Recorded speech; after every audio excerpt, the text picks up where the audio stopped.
দর্শক, পাহাড়ি অঞ্চলের পাহাড়ি মানুষজন কতটা পরিশ্রম কতটা কষ্ট করে ধান চাষ করে আমরা অনেকেই কিন্তু জানি না।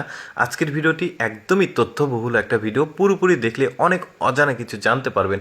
দেখুন এরা কতটা কাদার নিচে ধানগুলো লাগাচ্ছে, কি একটা অবস্থা দেখুন। এরপরে ওদের ধান লাগানোর আরও কয়েকটা পদ্ধতি আছে, দেখতে পাচ্ছেন ওরা একটা একটা করে ধানের চারাগুলো লাগাচ্ছে, যেগুলো আমাদের এলাকাতে কিন্তু এরকম হয় না, গোছ বা গুচ্ছ করে লাগায়, ওরা একটা একটা করে লাগাচ্ছে।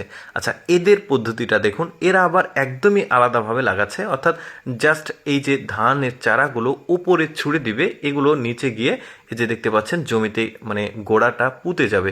আর এরা দেখুন শুধুমাত্র একটা একটা করে ফেলে দিচ্ছে আর ধানের চারাগুলো লেগে যাচ্ছে। এখানে দেখুন ওপরে ছুঁড়ে দিল, নিচে এসে পড়ে গেল, এখন এই ধানের যে গোড়াটা সেটা কাদাতে লেগে যাবে। দেখুন অদ্ভুত ব্যাপার। আবার কিছু কিছু জমি আছে, যেমন এখন যে জমিটা দেখছেন এখানে ধান লাগানোর পদ্ধতিটা কিন্তু একটু আলাদা, যেটা একটু পরে দেখাচ্ছি। আর জমিটা দেখুন কি রকম রিস্কি একটা জমি, একদম খাড়া, নিচে চলে গেছে গর্ত। এই যে দেখতে পাচ্ছেন এই জমিগুলো চাষাবাদ করার জন্য বৃষ্টির পানিকে বেশি ডিপেন্ড করতে হয়, বৃষ্টির পানি যখন হয় তখন। এই যে দেখতে পাচ্ছেন এখানে জাস্ট এই যে চারাগুলো ফেলে দিচ্ছে, গোড়াগুলো মাটিতে পুঁতে যাচ্ছে। এইভাবে এই জমিগুলোতে আসলে ধানের চাষ করা হয়। আর এখন যে ঢালু জমিটা দেখছেন এটা কিন্তু থাক কাটা, একদম সমতল না, এটা একদমই খাড়া। এখানে ধান লাগানোর পদ্ধতি আবার একটু আলাদা।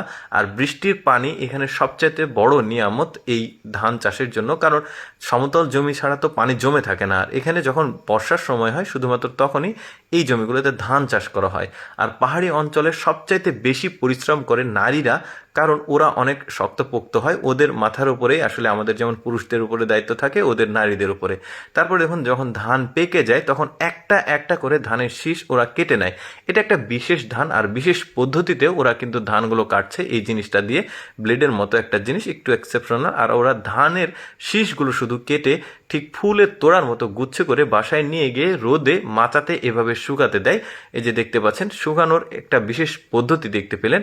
যখন শুকিয়ে যায় ধানগুলো, এগুলোকে দড়ি দিয়ে ঠিক এইভাবে নামানো হয়। এটা বিশেষ বিশেষ যে উৎসব থাকে সেই উৎসবে এই ধান দিয়ে ওরা বিভিন্ন রকম পিঠা পায়েস করে আসলে খায়। এই যে দেখতে পাচ্ছেন ঢেঁকি ওরা ব্যবহার করে, পাহাড়ি অঞ্চলে ঢেঁকি দিয়ে ধানগুলো মানে বের করা হচ্ছে। তারপরে এই যে দেখতে পাচ্ছেন এরা পিঠা পুরি বিভিন্ন উৎসবে আসলে এই ধানগুলো ওরা খায়, তারপরে এই উৎসবে প্রদর্শন করে। তো দর্শক, আমার কাছে এই পাহাড়িদের মধ্যে এই ধানের লাগানোর ব্যাপারটা আমার কাছে একদমই এক্সেপশনাল মনে হয়েছে। দর্শক, পরবর্তী ভিডিওতে আমি আপনাদেরকে পাহাড়ি একটা ঐতিহ্যবাহী খাবার কচি বাঁশ বা বাঁশকরল কিভাবে রান্না করা হয় সেটা দেখাবো। আজকের ভিডিওটি কেমন লাগলো অবশ্যই কমেন্ট করে জানাবেন। আর এইরকম ব্যতিক্রম এক্সেপশনাল ভিডিও প্রতিদিন দেখতে আমাদের লেটস গো ফেসবুক পেজটি ফলো রাখতে পারেন। ধন্যবাদ।